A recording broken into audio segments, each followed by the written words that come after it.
Hello, everyone. Welcome to an unexpected stream. I did not plan to do this. I was going to do my regular Strat-O-Matic 1987 stream, but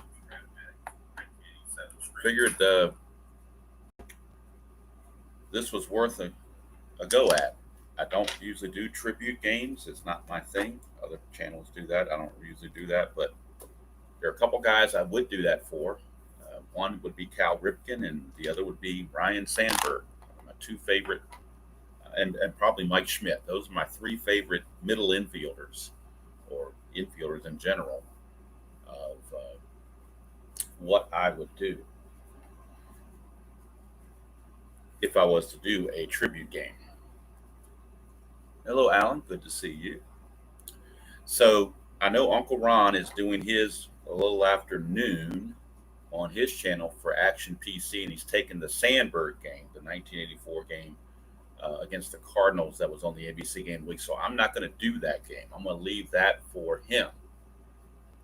What I picked is Game 1 of the 1984 National League Championship Series at Wrigley Field between the San Diego Padres and the Chicago Cubs. I have 1984 in three different game engines. I have it in payoff pitch, inside pitch, and I have the old-fashioned Strat-O-Matic 1984, not the new one, but the old one. So I decided to go with the old Strat and use that. However, these cards are not made for super advanced, so we will be playing advanced only in this game, which will make it a little bit different as well. So I had to go to the archives and pull out the strategy chart and the advanced fielding chart. So I have those handy. Pull those out of the mothballs. Hello, Bob. Good to see you. Pull those out of the mothballs and also try to remember how to play this how to play the advanced without turning it into super advanced or trying to. Basically, the only thing I'm doing advanced is the ballpark effects. I will use those. And if a ball has hit to second base and a runner's on second, even though it says that the runner would hold in advance, I'm going to allow him to go to third. So little things like that I'll do. But particularly something like base stealing. For base stealing now, there's no more getting to jump. We're just going to use their alphabetical rating, subtracted by the catcher. And if I feel like running, we're going to run. So that's kind of the amendments to be done with that. Let's look at the starting lineups for each team in Game 1 of the NLCS. Alan Wiggins at second, Tony Gwynn in right, Steve Garvey at first, Greg Nettles at third, Terry Kennedy catching, Kevin McReynolds in center, Carmelo Martinez in left, Gary Templeton in short, and Eric Shaw is on the mound. And this is the first Strat-O-Matic game I've played where we have not had a DH for a very long time, so Eric Shaw will be using pitcher hitting card number 4. Kind of nostalgic to bring back those old pitcher hitting cards for me.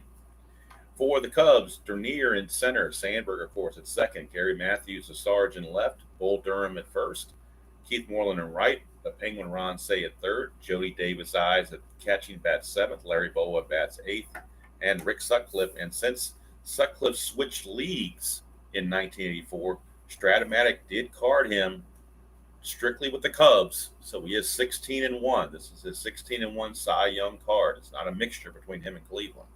Hello, Midlife. Good to see you. So it's not a mixture between that. All right, I went to Retro Sheet and looked up the rosters for the 1984 NLCS, and I'm going to use everybody that Strat had carded. I do have the extra cards for the 84 season in this original, so I got who they had and who got some playing time. So I've got everybody that appeared everybody that's appeared in the NLCS is carded and on the teams here. Now, whether there could be some people that did not play, they were on the rosters, but I'm not worried about them. So for the Padres, you have Tim Flannery and Bobby Brown. I'm sorry, Tim Flannery and Champ Summers from the left side. You have Bobby Brown, a switch hitter, and then from the right side, you have Luis Salazar and Kurt Bavacqua. And even though he did not appear in the NLCS, he had to be there because they had to have a backup catcher, and that's Bruce Bochy. So those are the bench players for the Padres. Bullpen arms for the Padres. From the left side, you have Dave Dravecky, and you also have Craig Lefferts. From the right side, you have Andy Hawkins, Greg Booker, Greg Harris, and of course the Goose Gossage. Now let's look at the Cubs. Benches and bullpen. On the bench, left-hander Thad Bosley, and then right-handers Davey Lopes, Henry Cotto, Gary Woods, Tom Verizor, and backup catcher Steve Lake. So those are the bench players for the Cubs. Bullpen for the Cubs. Only 4, and they're all right-handed. Tim Stoddard, a righty.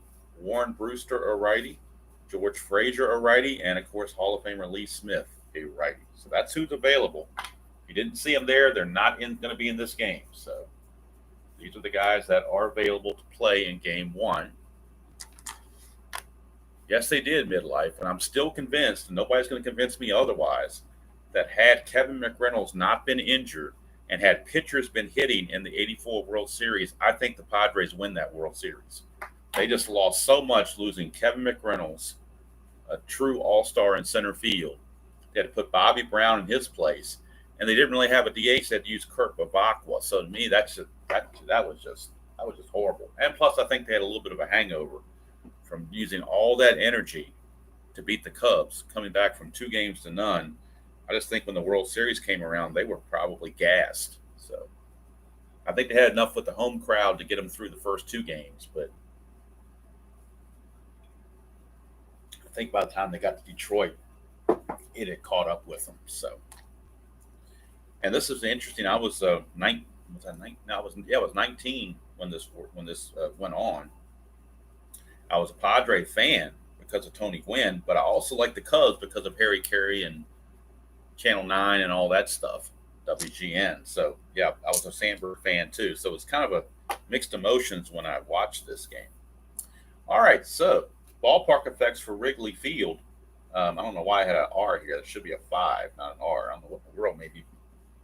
I was trying to write this down in a hurry this morning because I didn't think to do this until about an hour ago. So I kind of had to put everything together pretty quick. It's actually a 5 there. You would think that Wrigley Field is symmetrical. It would be the same singles and for lefties and righties, but maybe the wind conditions were such that left-handers had a better chance at a single than right-handers. I don't know. Home runs are both 1-19 for both, so it doesn't really matter about home runs. All right, so we're not worried about the havoc rolls because we're not doing pass balls and balks unless they come on the defensive chart. We're not worried about the pitcher hold because that's not part of it, so nothing's written here. There's no balk ratings here. That all comes on the defensive chart. I do have the T ratings for the catcher. Jody Davis is a T8 and Terry Kennedy's a T4. So I'm trying to get in advanced mode. This is my original mode from way back in the day when I first started playing Strat because I couldn't really do basic. It was just I just couldn't do it. I had to have left-right splits at least. So we got Alan Wiggins leading off, and he is a double-A stealer.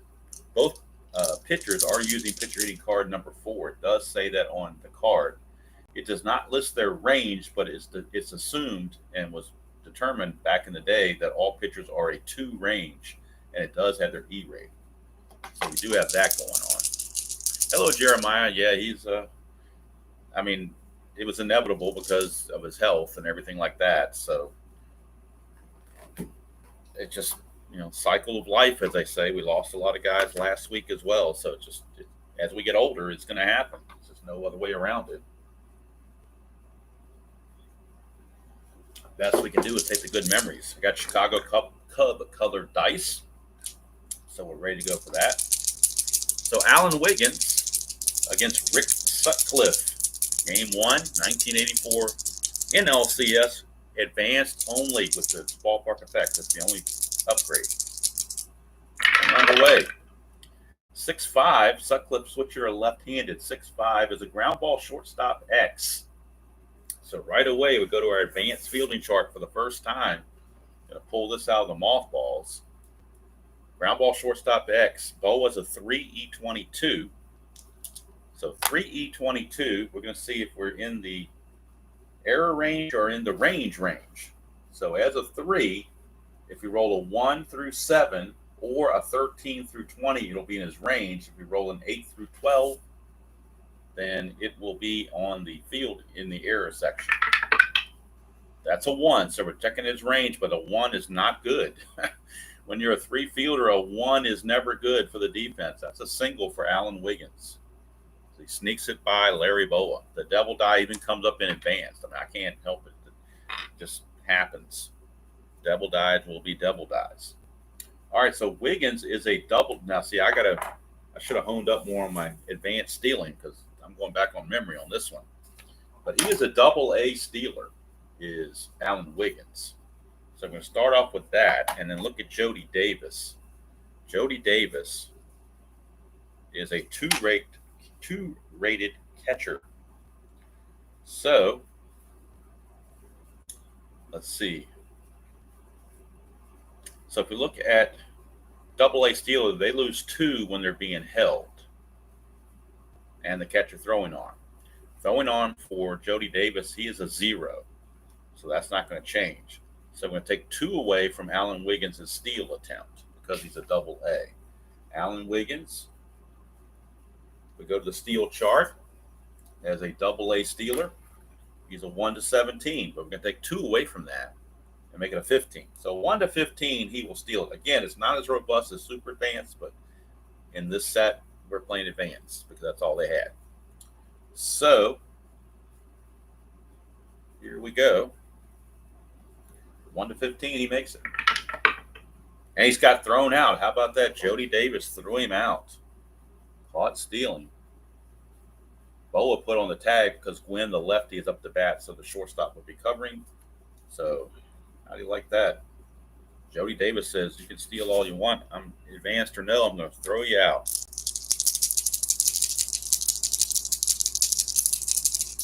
All right, that will bring up Tony Gwynn, another Hall of Famer. We get a 5-5, and that's a strikeout for Rick Sutcliffe, his first strikeout of the game. And that brings up a borderline Hall of Famer. Many people think he should be in. I wouldn't argue if they put him in. Steve Garvey. His long career, there are lesser guys in the Hall of Fame than Steve Garvey. I can tell you that. I'm not adamant saying he's got to be in there, but he's certainly in the conversation. Yeah, Joel, I got these aftermarket, so I have no idea. I didn't even have the ballpark sheets. I had to go online and get those. All I had was a roster sheet. That's all I had. Here is Steve Garvey. That's a 4-6, right-handed. 1 to 15 is a double. That's a 7. So that'll be a double for Steve Garvey. And boy, now that caught stealing looks really large. And that'll bring up Greg Nettles. Greg Nettles. I would say clutch situation, but clutch is not in advance. So there is no clutch to work. The cards are not rated for clutch. So, again, there's no havoc roll. We're just going to roll on for Nettles. 1-8, and that's a walk. So Nettles, a base on balls. Boy, had he not been caught stealing, a scam likely call come in. How about that? Just what I needed. So bases are loaded now for Terry Kennedy. I got these cards from I believe I got them from Moonlight Graham back in the day. They're in really good shape. This is way before Strat came out with the updated 84, but I've already got these. I'm not going to buy the updated ones. It doesn't make any sense to do so. I did it for 86, but 86 is a much more popular season to me than 84 was. All right, here's Terry Kennedy. Get a 3-12, and that's a low max, and that's going to end the inning. Would have been a double play, possible triple play, but there were already 2 outs. So Terry Kennedy lines to Sandberg, and that will end the inning. We go to the bottom of the first. Coming to bat,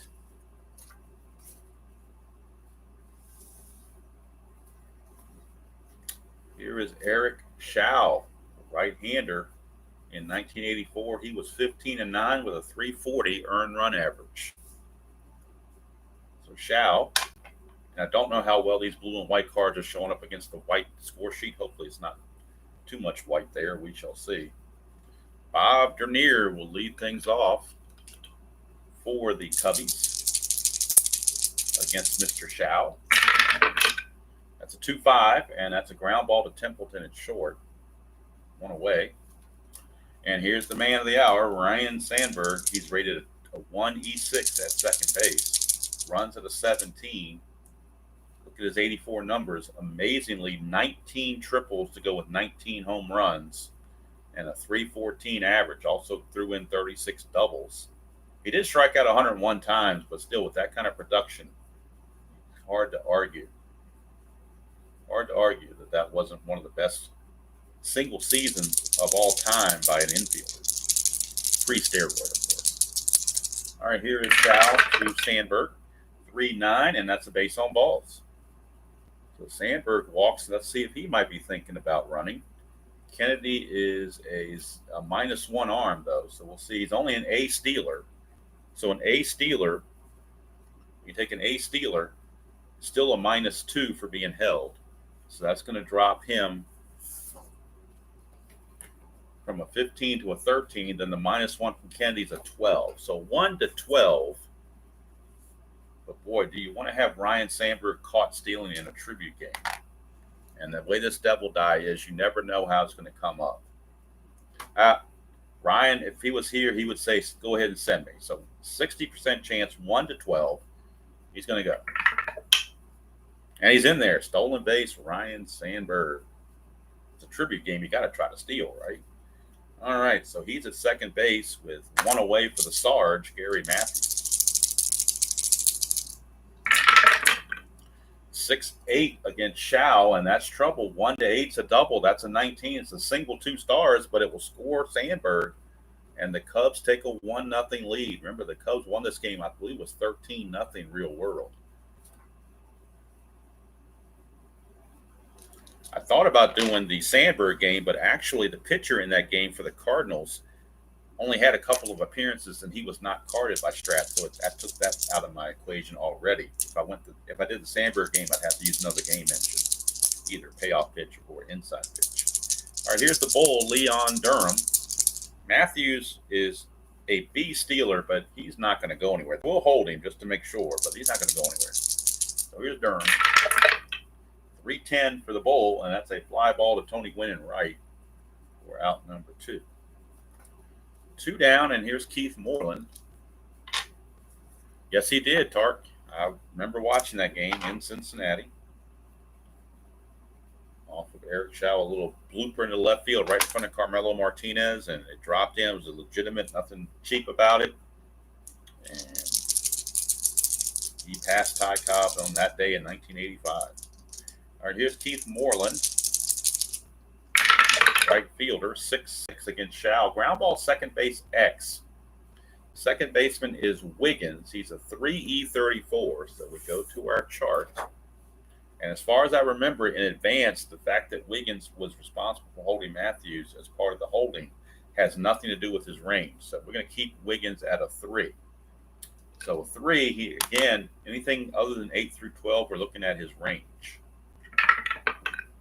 That's a 6. So a 3 and a 6 is a ground ball A, and that'll end the inning. Good play there. We'll say, since it's an A, it would have been the start of a double play, so we'll call it a 4-6 fielder's choice. And the Cubbies take a 1-0 lead, and Sandberg right in the middle of it, a walk, a stolen base, and he scores on Matthews' single. And the Cubs lead it 1-0 over the Padres. We go to the top of the second, rather.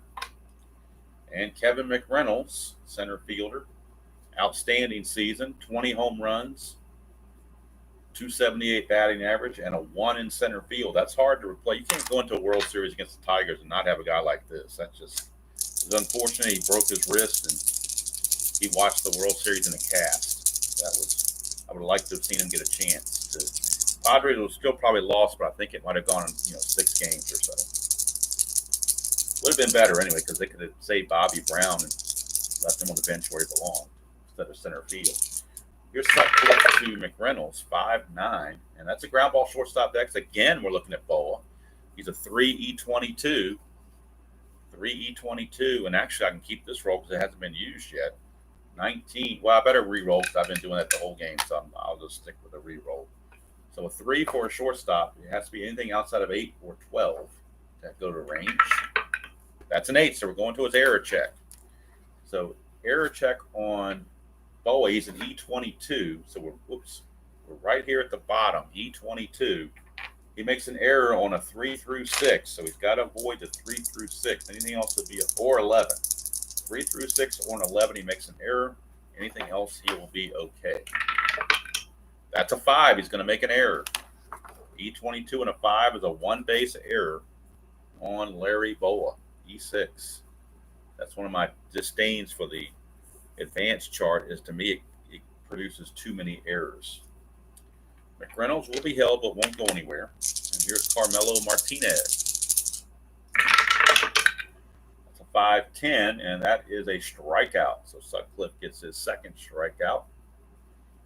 This one on Carmelo Martinez, and that brings up the number 8 hit, Gary Templeton. Solid year in 84, 258 average, and more importantly, a 2 shortstop. So good range still. A little error prone, but good range. 6-12, switcher bang left. That's a ground ball pitcher B, so they'll get the force. A 1-6 fielder's choice. Templeton, the new runner, at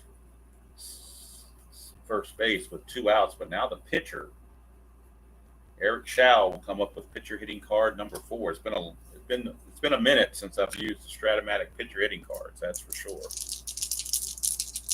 So here comes Chow. He is a right-handed hitter against Sutcliffe. It's a 4-3, and that's a fly ball left field X. We're looking at the Sarge, Gary Matthews. He's a 4, E14, so a 4 on the outfield. Look at the advanced outfield chart of 4. Anything 8 through 13, we go to an error check. Anything else that will be decided by this. And he's a 4, so we're in this column right there. That's a 10, so we're going to his error rating. Error rating on Sarge is an E14. That's not good. We're putting him right here. So he's going to make an error on a 3 through 9 or a 12. So pretty much almost guaranteed an error. That's an 8. That'll be a 2-base error on the Sarge. So the advanced fielding chart is really coming back to bite the Cubbies here.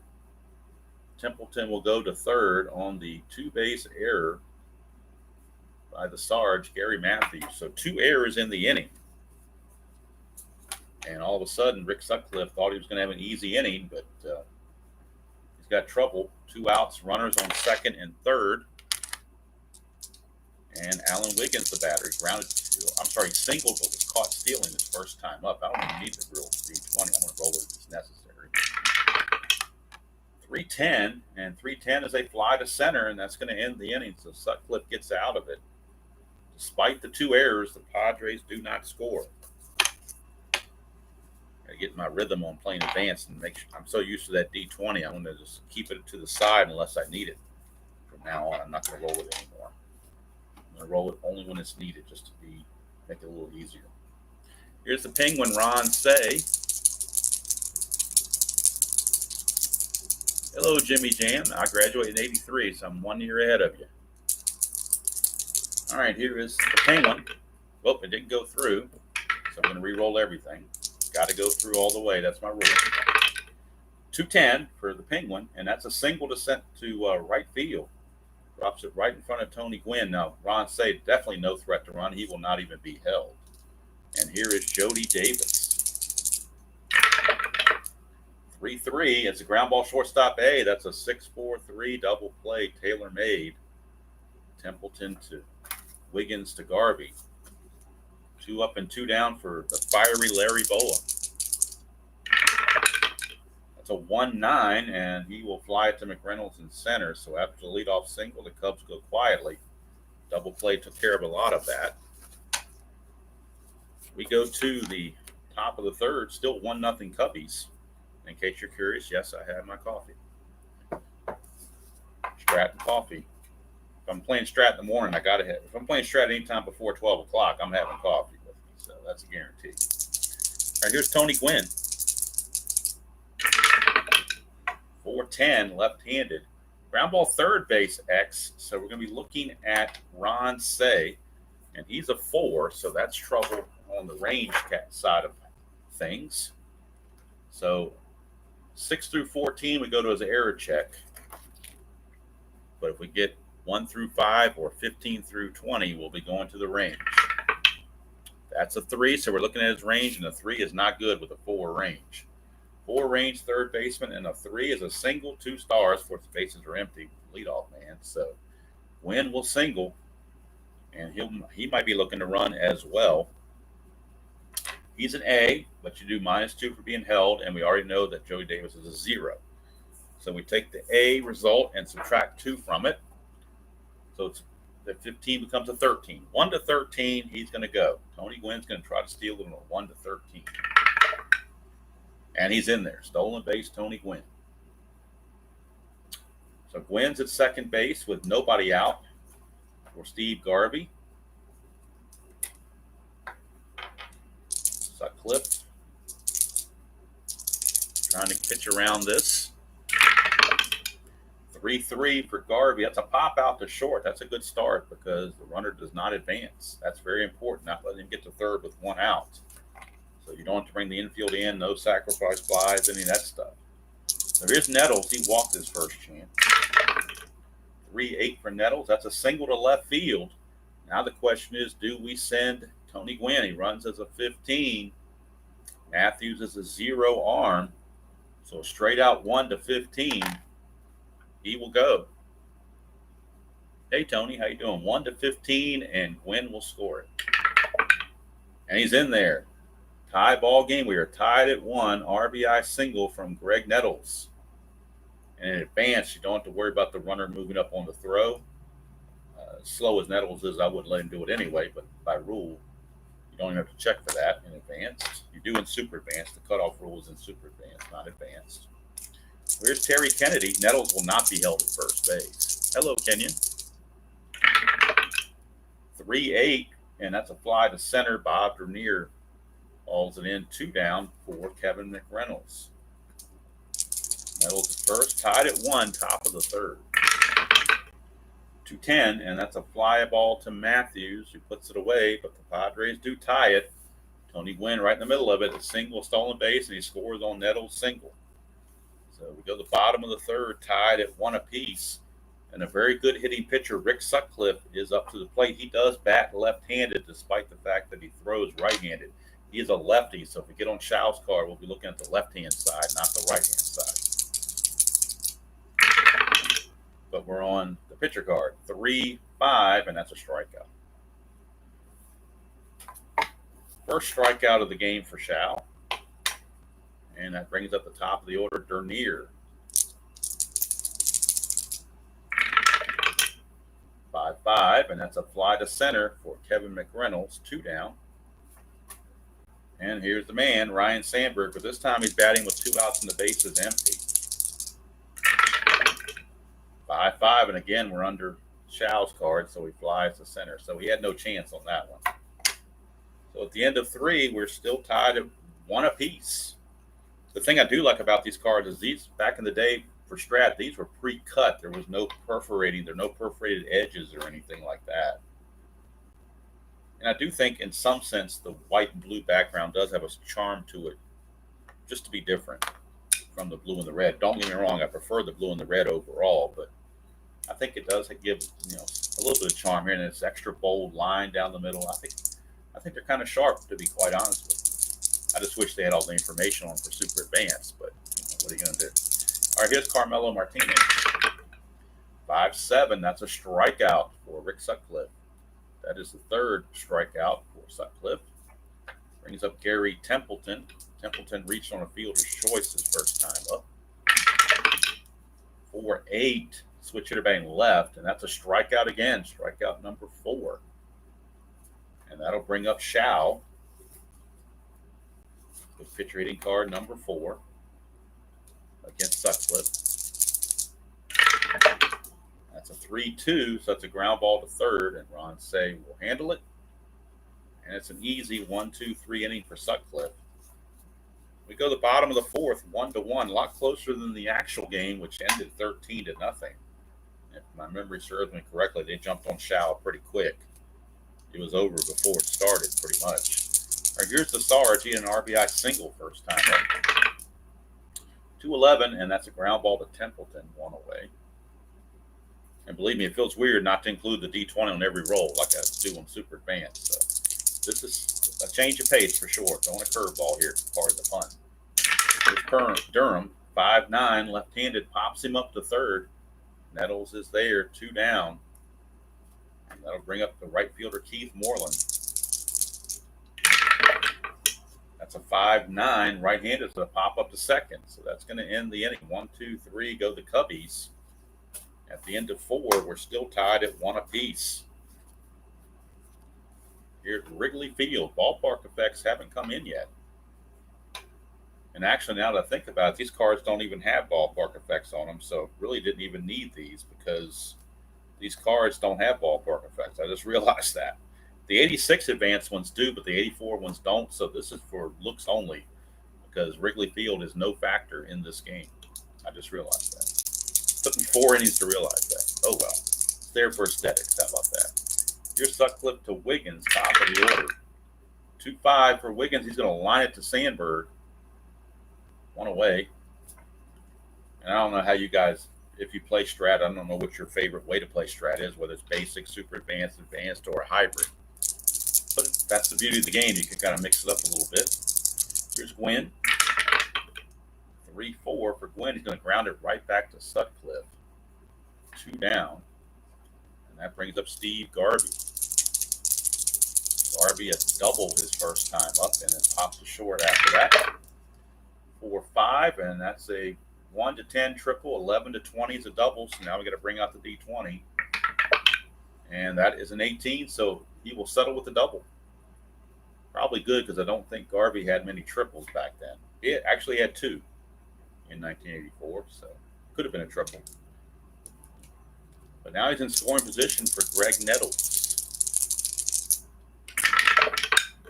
That's a 2-3, and that is a fly ball to center field. B plus, I'm sorry, 2. I was looking at 1-3. 2-3 is a ground ball to third. For Ron say. I think if I hit an injury thing, I'm just going to ignore it because I don't really want to do injuries in this game. So probably should have said that in the beginning, but I'm saying it now. Didn't really think about it until now. Now we go to the bottom of the 5th. Cubbies. Sending the bottom of the order. Say, Davis, and Boa against Eric Chow. Chow's fatigue is the 7th inning. Sutcliffe is the 8th inning. So if they pitch well, they can stick around for a while. Here's the Penguin, Ron Say. 5-6. That's a pop out to first base. Garvey is there. And the last 3 outs by the Cubs have all been pop-outs. Brings up Jody Davis. One of the best Chris Berman names ever was Jody Davis Eyes. 5-8 is a line out to Nettles, and that's 2 away. That'll bring up Boa. Hello, Canadian. Boa 1-6, and that's a ground ball to Templeton. 3 up and 3 down go the Cubbies. Boy, 3 innings in a row. Going back to the 2nd inning, Shao has retired, it looks like now, 11 in a row. So, doing pretty well. We go to the top of the 6th. And for the Padres, it will be Kennedy, McReynolds, and Martinez.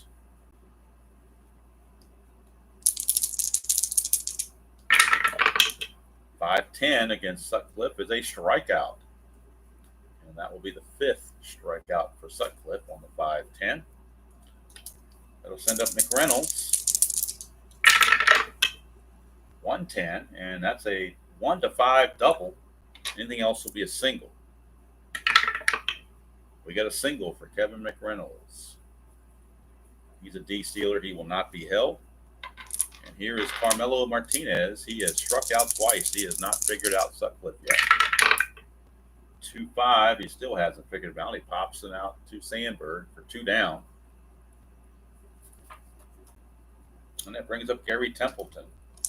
0 for 2. 4-6, switch hitter batting left. That's a 1 for a double. Anything else will be a single 2 stars. And it's a single 2 stars, but runners at the corners with 2 outs. But now you have the pitcher, Eric Shao, at the plate. But anything can happen. He's a number 4 rated batter on the pitcher cards. And if you get something off Sutcliffe, anything can happen. Runners on the corners, 2 outs. Templeton, I don't think he tried to steal with the pitcher up. He's a C stealer. He's not. They're going to hold him, but he's not going to go anywhere. 5-3. 5-3. Ground ball first base C. So Durham fields it, flips to Sutcliffe covering. And that's going to do it for the Padres here in the 6th. We go to the bottom of the 6th, still tied at 1. I was thinking we'd get a big offense because of Wrigley Field, and then it hit me that we're not doing ballpark effects. Can't do them because the cards aren't rated that way. I wanted to do them, but can't do them. There are no diamond shots or triangles on the cards. All right, here is Rick Sutcliffe. He is a lefty batter, remember, even though he throws right-handed, he bats left-handed. And go to 6-6 on the left-hand side is a base on balls. Would have been a possible out on the other side, but well, you walk the opposing pitcher. That's like the cardinal sin. And for Shao, that is his second walk to go with only 1 strikeout. And now we're back to the top of the order, and Bob Dernier, he is an A bunter. So this is a good time to bunt, I would think. I don't normally like to bunt, but I think it's pretty much the play to do when he's an A bunter. The corners are in, makes him a B bunter. So we're on the advanced strategy chart for sacrifices, and we're in the B category. So it's either going to be here or here, depending on the 2d6 roll. That's a 4. So under B for sacrifice fly, and a 4, batter is thrown up by pitcher, runner advances to second base. So it's a sacrifice bunt by Dernier. It's going to go 1 to 4 with Wiggins covering first base, and Sutcliffe will take second with 1 out. So he is in scoring position with 1 out for Ryne. First base is open, but you can't walk Ryne intentionally on a Sandberg tribute game. That would be cruel. We got to let Sandberg get. You can't take the bat out of his hands. 5-3, and that's a fly ball left field X. That is Martinez. He's a 4. So this could be a little troubling when you get those 4 outfielders, particularly in advanced. The chart is not kind. So a 4, anything 8 to 13, it goes to his error check. Anything else is going to find out here, but we're in this column, and there's all kinds of hits. The only way you get outs is basically 16, 17, and 20. That's about it. Everything else will be a hit. Unless we go to his error check. 17, and how about that? They found a fly ball A. What do you know? Now, it will advance the runner because fly ball A's do advance the runner, but on a 4 outfielder to get a 17 is a fly ball A. So he did make the catch for out number 2. Sutcliffe will go to third base. It was that deep. 2 down. And now it's up to the Sarge. A base hit would give the Cubs the lead. Matthews has the only run batted in so far, RBI single in the first. And he also grounded out to Templeton in the 4th. 2-8, and that is a 1-11 single, so he's got a chance. 1-11 is a single, 12 to 20, Templeton will grab it. That's a 15, so Templeton snags it and takes that base hit away and denies the Cubs from taking the lead. So we go to the 7th inning. We will go to the 7th inning. And it'll be Garvey, Nettles, and Kennedy, the heart of the order.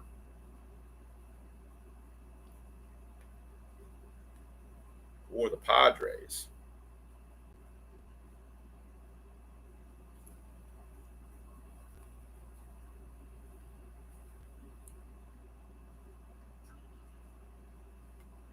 And Sutcliffe, again, his fatigue doesn't come until the 8th, so he's still good to go. Garvey. Wait a minute, why do I have Garvey up there? It shouldn't be Garvey, it should be Wiggins. How did Garvey's card get way up there? That's kind of weird. It's actually Wiggins. top of the order. My bad. It's actually Wiggins, Gwynn, and Garvey. Somehow Garvey got ahead, and I don't know how. Don't know how he did it, but he did it somehow or another.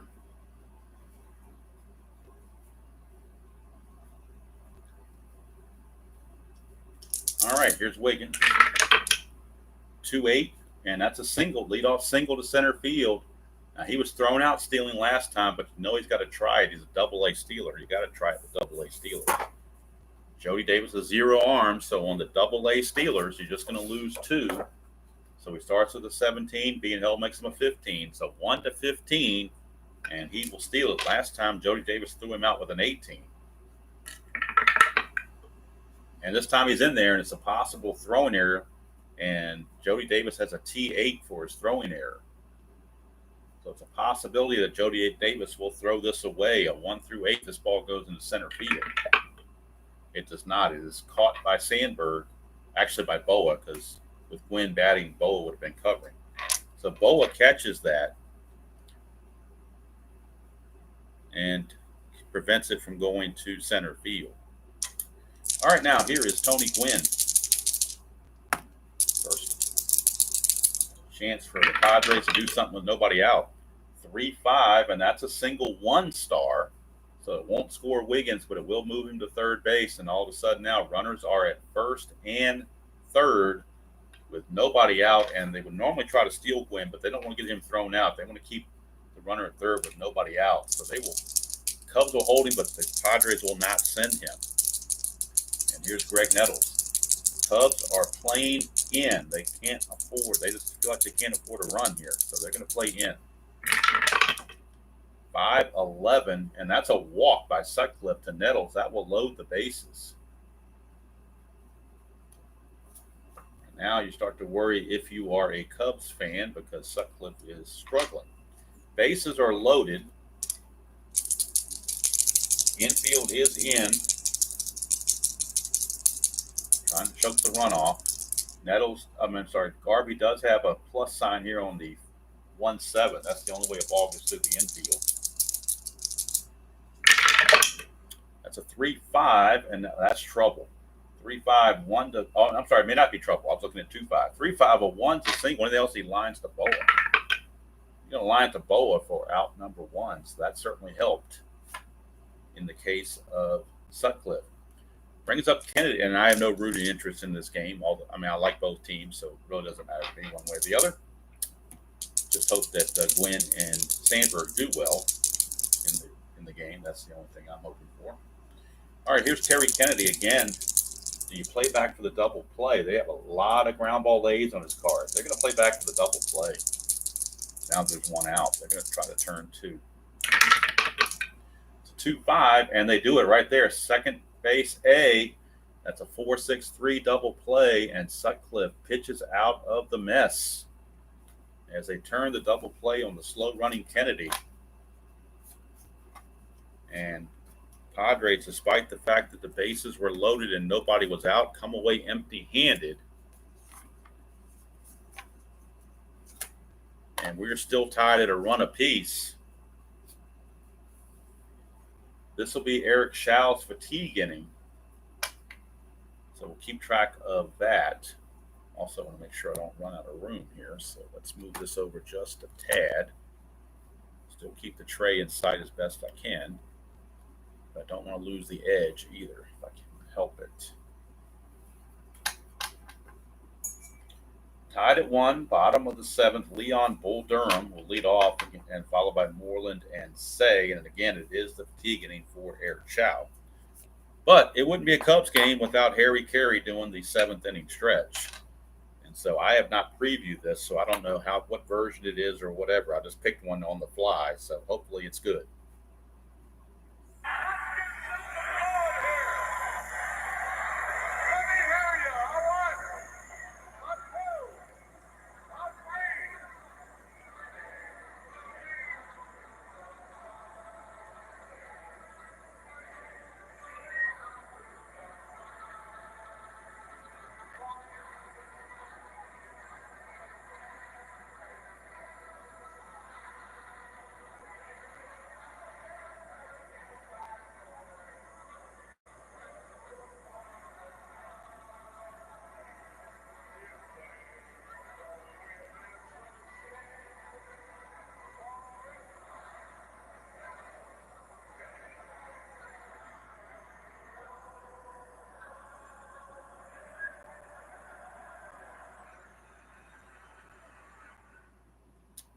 All right, there you go, folks.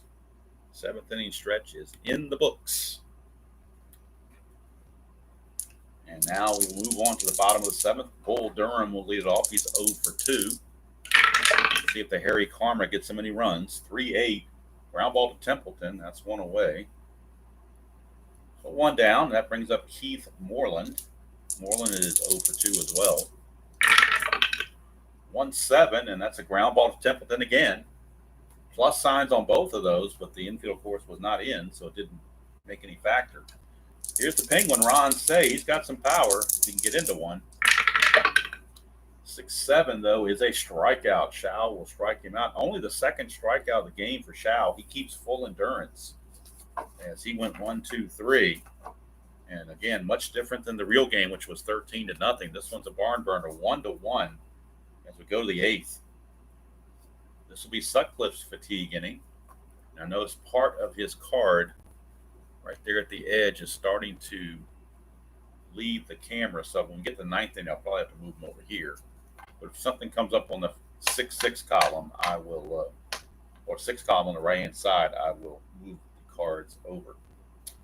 All right, so McReynolds will lead it off, followed by Martinez and Templeton. Might have to pinch hit for Shao, despite him pitching really well.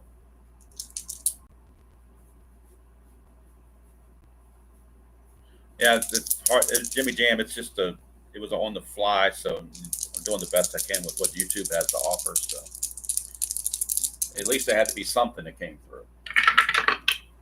4-9, and that's going to be a walk. So how about that right away? Leadoff walk. McReynolds, of course, will not be held, will not steal. Normally a bunt situation here, but Martinez is not really a sacrifice bunter, so go ahead and swing away. 6-10, and we'll bring it in a little closer here. 6-10, ground ball, shortstop X. We're looking at Larry Boa. This will be a big play for Boa. He is a 3E22. So we'll check the shortstop area.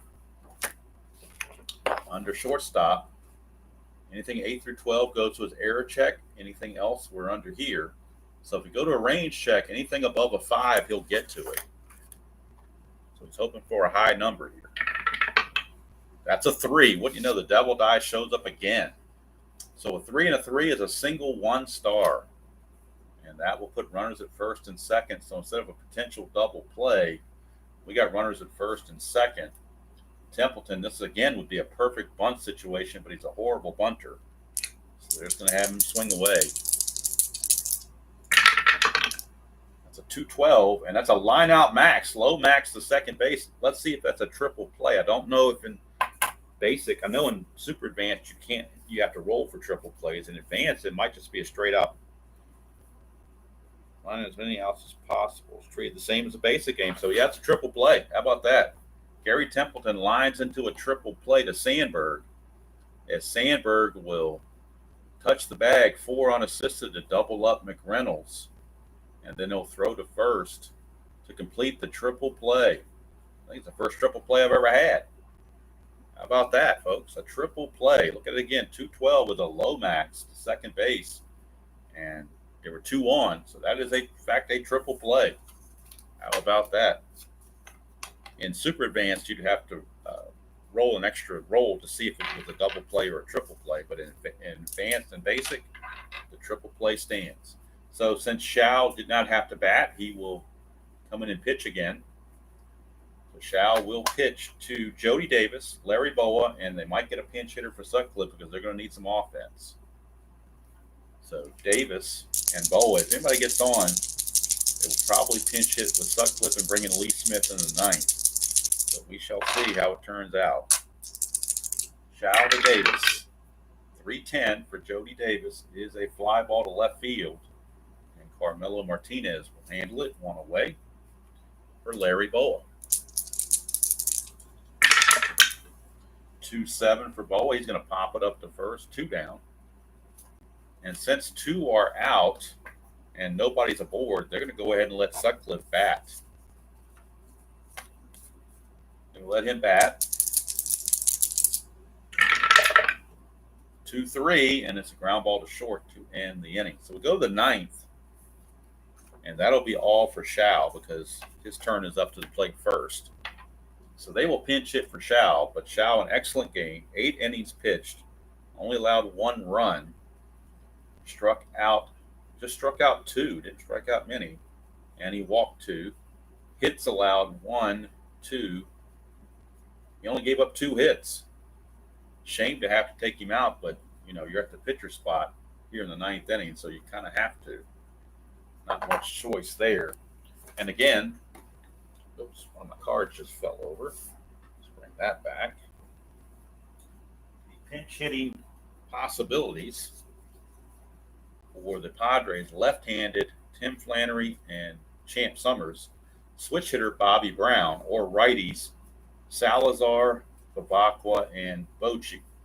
So probably going to set the righties to the side with Sutcliffe on the mound. So now we're talking about whether we're using Flannery, Brown, or Summers, and it looks like Flannery's got the better average, and as a leadoff man, he's got the better speed. Actually, Brown has much better speed, but Flannery can get on base better. Can actually use Brown to pinch run if need be. So we're going to have Tim Flannery as the pinch hitter here in the 9th. Cub bullpen, Lee Smith is loosening down there just in case. Top of the 9th, and actually we'll go ahead and move Sutcliffe over here and Flannery over here because we're running out of room on the score sheet. So Tim Flannery against Sutcliffe, top of the 9th, tied at 1 apiece. Flannery pinch hitting, 5-8 is a strikeout, so Flannery is out of there. And no matter who you had, it would have been a strikeout any way you went. So it's a Kobayashi Maru no-win situation. And for Sutcliffe, that is strikeout number 6. So we'll see who the Padres decide to use. If they take the lead, obviously it'll be Gossage. Without the lead, they'll probably go to Lefferts. But we'll see. All right. So that's going to take us to the top of the order for Alan Wiggins. Wiggins is 2 for 4, stolen base, and was caught stealing. 3-5, and that's a ground ball to Sandberg, and that's 2 away. So 2 down, and that brings up Tony Gwynn. Gwynn is 2 for 4 with a stolen base and a run scored. 1-5, and that's a 1 for a home run. Anything else, he will fly it to Moreland. And that's a 7, so it flies out to Moreland to end the inning. So Sutcliffe will go 9 innings. They will cap him here. They're not going to go any further with that. Sutcliffe 9 innings. And if we go to the 10th, it'll be Lee Smith. Let's see how many hits he gave up. 1, 2, 3, 4, 5, 6, 7, 8, 9, 10. He scattered 10 hits to only allow the 1 run. There were a lot of left on bases, obviously. Walks 1, 2, 3. Got him for 3 walks and 6 strikeouts. So that is the pitching line for Sutcliffe. Now, Padres will go their pen. It's going to be top of the order, Dernier, Sandberg, and Matthews. So probably will be a right-hander. Probably, now to think about it, probably won't be Lefferts. So we'll see who they want to go to. The right-handers they have in the bullpen, they have Andy Hawkins, they have Greg Booker, and Greg Harris. Again, you don't want to use Gossage. You want to save him for a save situation, most likely. So looking at who they have here, looks like Greg Harris is the best option, 248 earned run average. So I'm going to go with Greg Harris out of the bullpen. And Lee Smith would pitch the 10th if we get there. Greg Harris. Greg Harris will be facing Bob Dernier, Sandberg, and Matthews. Wouldn't it be poetic if Sandberg got the game-winning hit here in the bottom of the 9th? But that's just unrealistic, so I know it's not going to happen. Here is Dernier to lead things off against Harris. It's a 2-7, and that's a ground ball to Nettles at third. 1 away. So here's Ryne. He is 0 for 2 with a walk, a stolen base, and a run scored. Hasn't got that hit yet. 4-4, but he gets it here, a double to center field for Ryne Sandberg. And now the winning run at second base. Gary Matthews is the batter. Matthews is 1 for 3. First base is open, but I think they're going to go after Matthews. They do have Lefferts ready for Durham if need be. Or they could actually walk Durham and face Moreland, which would probably be what would happen. So Matthews, 1 for 3. Does have the 1 run batted in. He gets it here, it'll be the 2nd run batted in, and that would be the ball game. 6-4, ground ball shortstop X. We're looking at Templeton. He's a 2E31 for Templeton. So we go to the chart. A 2 shortstop. So anything 8 through 12 goes error rating. Anything else is in here. So anything other than 1 or 2, it's going to be an out. So we'll see what happens. That's a 3. He is a 2 rated shortstop with a 3. It's a ground ball C, so he makes the play, but the runner, Sandberg, will advance to third. And they will give the 4 fingers to give Leon Durham a free pass. They're not going to let Durham beat him. So it's all down to Keith Moreland. He's the guy. Moreland is your guy. He is 0 for 3, is Mr. Moreland. Sandberg at third, 2 outs, bottom of the 9th. I would say clutch situation, but these cards aren't rated for clutch. So we're just going to play it without the clutch. Greg Harris to Moreland. 5-9 is a ground ball second base C, and we have extra innings here in Wrigley Field. Wouldn't you know it? Probably apropos. Sandberg did his best. He doubled and got to third, but just couldn't get the run home. And now Lee Smith coming in for the Cubbies. Try to keep the Padres at bay. Lee Smith in 84 was 9-7 with a 3.65 earned run average. Don't know how many saves he had off the top of my head, but his cards don't list the saves. It'll be it'll be Garvey, Nettles, and McReynolds. Garvey, Nettles, and Kennedy. My bad. Garvey, Nettles, and Kennedy. Hardly order 3, 4, and 5 for the Padres. 3, 4, and 5 hitters here in the top of the 10th. Steve Garvey is 2 for 3, 2 doubles, and a walk, so he's done some damage. 2-3. He's going to pop it up to Say at third base, 1 away, and here's Nettles. Nettles against Lee Smith. 6-8 to the lefty. It's a base hit, so Greg Nettles will single. Boy, do you think about possibly pinch running, but you would hurt your defense for sure. And I don't think the Padres have anybody other than Bobby Brown. They might be able to use him as a pinch runner. Or Salazar. Actually, they are going to pinch run for Nettles. They're going to bring in Luis Salazar, and he'll take over at third base. So Salazar will be the pinch runner. He will pinch run in the 10th. Stay in the game, play third base in the 10th. So Salazar is on base. He's only a B stealer, so I doubt he's going to try anything, but it does mean that we'll have to hold him on. And he also runs at a 17, so on a base hit, much better chance to score. And he's not bad defensively. He's a 2E16 compared to Nettles' 2E31 is actually better. So they actually improved their defense. So Kennedy will get the call to bat with the runner at first and 1 out. Terry Kennedy. 6-3. Ground ball first base X. That is Leon Bull Durham. And Durham is a 2E9. 2 with an E9. So go to our first base slot. Look at 2. And 7 through 16 goes on error. Anything else is going to probably be an out. 5, and it's going to be a ground ball C. So they get the out, but the runner will advance. 3-1 put out as he flips it to Lee Smith covering. So going to second base is Salazar, where he runs to 17, and he can score very easily. and they will walk Kevin McReynolds. They don't want to deal with McReynolds. They'll pitch to Carmelo Martinez. First base was open. They'll take their chances with Carmelo Martinez. Martinez is 1 for 4. They like that matchup better. Lee Smith against Martinez. First and second, 2 outs. Top of the 10th, tied at 1. 4-7 for Lee Smith. That's a strikeout. He struck him out to end the inning. And we're going to the bottom of the 10th. Chance for the Cubs to walk it off.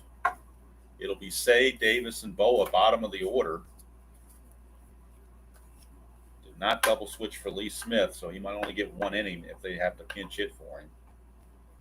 Ron Say will lead it off against Harris. His second inning of work. 3-5, and that's a ground ball to short. Templeton is there, 1 away.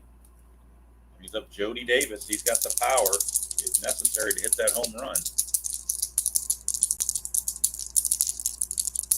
It is, Jeremiah, it is, but I'm forced to do it because these cards are only rated that way. 4-11, and that's a walk, so base on balls. Now, do you pinch run for Jody Davis? That's the thing. I think you kind of have to because you need offense here. You need to try to win this game. They could bring in Steve Lake to catch. Lake's a decent defender. So they're going to pinch run. Steve Lake will come in to catch. So they're going to get a pinch runner for Jody Davis. Let's see who they might. They're going to go to Davey Lopes. Lopes is an A stealer, so he's got a chance to steal a base. Does Mr. Lopes. So they're going to pinch run with Lopes. And if it goes to an 11th inning, Steve Lake would catch. Right now, Lopes looking to get the lead, or looking to get the thing with playing super advanced. I got to get the lead. I don't have to get a lead to steal. Kennedy is a -1 arm. Lopes is an A stealer, so it's a -2 for being held and a -1 for the arm. So it is an A stealer with a -3 factor. So that means it's a 1-12 for Davey Lopes. But I think you got to go. Got to try to get in scoring position here in the bottom of the 10th. It's a 1-12 to be safe. And he's in there. Stolen base for Mr. Lopes. So he's at second base with 1 out. Excellent speed.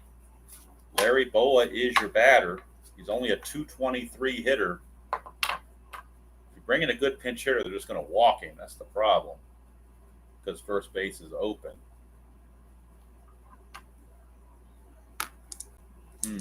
How do you play this if you're the Cubbies? Looking at their bench players again for who they have left. They have Thad Bosley from the left side, and they have Cotto and Woods from the right side. You could bring in Verizon to play short later on if you had to. But if you pinch hit with somebody really good like Bosley, they'll walk Boa. I think they're going to save Bosley for Lee Smith's spot. So they're going to have Boa swing away. Boa will bat. First base is open with 1 out, but they're going to have Boa swing. Boa in 84, only a .223 hitter. So the Padres are definitely not going to walk him. 3-5, and that's a single to center field. Larry Boa may be the game winner right here. Running is, whoops, where'd he go? Running is Davey Lopes. He's a 17. Being held, let me see, I don't know if in advance, I'm assuming if you hold the runner at second base, he's a -1. Again, I'm so much on super advanced that, let's see. Oh, it says when a runner is held on first or second, subtract 1 from his run rate. Okay, so they were obviously holding, makes him a 16. McReynolds' arm is a 0 in center field.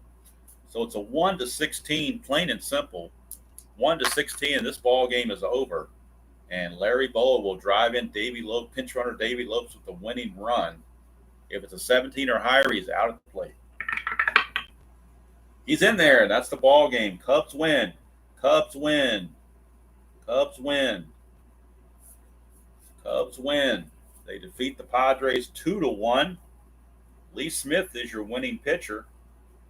He goes 1 inning, gives up a single, a walk, and a strikeout. The walk was intentional. The losing pitcher is Greg Harris. He goes an inning and a third, and he gives up 2 hits and a run, 2 walks, one of them intentional, no strikeouts. So for the Cubbies, 2 runs. They do it on just 4 hits. Amazing. They only got 4 hits in the game, but they made them count. And there was 1 error. I believe that was on Boa. I'm sorry, there were 2 errors right here in a row. 1 on Matthews and 1 on Boa, but that didn't hurt them. Padres left people on base. That's what killed them. Padres 1 run on 11 hits. So talk about leaving guys on base left and right. So let's look at the left on bases just to be interesting. 1, 2, 3, 4, 5, 6, 7, 8, 9, 10, 11, 12. They left 12 on base, did San Diego. The Cubs 1, 2, 3, 4. They just left 5 on base. So that was the big difference. The 12 left on to the 5 left on. That was a huge difference right there. So Lee Smith, the winner. Greg Harris, the loser. Sandberg did not figure in the outcome of the ball game, but he did have a double, and they had a chance to win it in the 9th, but just couldn't pull it off. Sutcliffe went 9 strong innings. Eric Chow went 8 strong innings. Tough ball game, 2-1. Of course, the real one was 13-0. So, and yeah, Sandberg did score the first run as well after walking and stealing a base. So we had a walk double, and a stolen base and a run scored. That's not bad, not too bad. And my other favorite player, Gwen, was 2 for 5 with a stolen base and a run scored. So they both definitely contributed. But there you go, Ryne Sandberg tribute game. Like I said, I don't usually do tribute games, but this one I felt like I had to. And if I'm around when Cal Ripken passes away, I'll probably do one for him as well. Yep, Andrew, you were correct. Sandberg was right in the middle of that triple play in the 8th inning, a huge triple play in the 8th inning. So I made a big play on defense. He's a 5-tool guy. He made a big play on defense, a big play with his legs, power with the double, on base with the walk. So I mean, he did quite well for himself. So there you go. Tribute game is in the books. If I get a chance to play tonight, it will be back to Super Advanced Strat-O-Matic. This was a little bit iffy for me doing the advanced because I had to get adjusted to some things, and I really wanted to play Super Advanced, but these cards just are not carded for Super Advanced. There is, like for Denier, there's no way to tell if he gets a jump or not. It just gives him a AA stealing, and that's it. There's also no ballpark factors on these cards. So even though I wrote the ballpark thing in here, that was premature and really not necessary.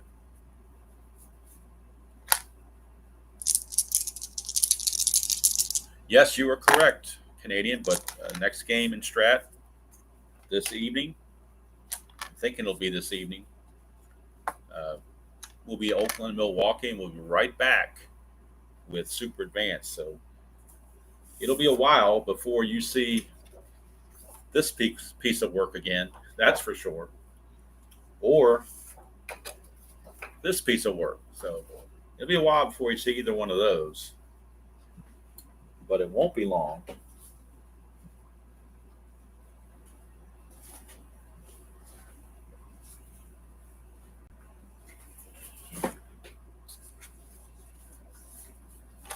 Won't be long till you see these again. So I have them at the ready.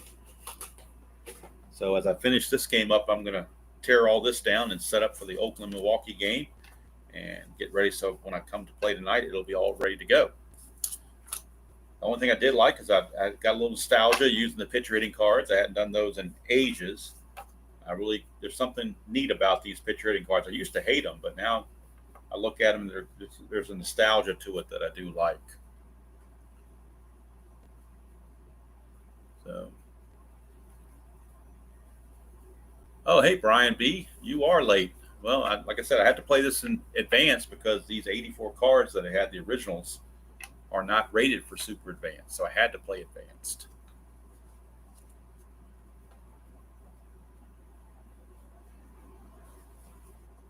So I think Uncle Ron around lunchtime or maybe a little afternoon, probably in about 15, 20 minutes, I imagine, will be doing his tribute game. He will do the Sandberg game against the Cardinals in '84. That on Action PC. And I don't know, is there any other player in the Major League history that has a game named after him? I mean, that's called the Sandberg game. I don't know that there's a DiMaggio game or a Ted Williams game or a Mickey Mantle game or anything like that. So, as far as I know, Sandberg is the first person I've ever heard of had a game named after him. That's definitely interesting. Got these cards, like I said, from Moonlight Graham a while back. They're in really good shape for 1984. And this is back in the day when they were pre-cut, so you didn't have the perforations. Takes a little bit to get used to the blue and white, but that's what when I first started playing Strat, one of the first things I had to get used to was blue and white. So there you go.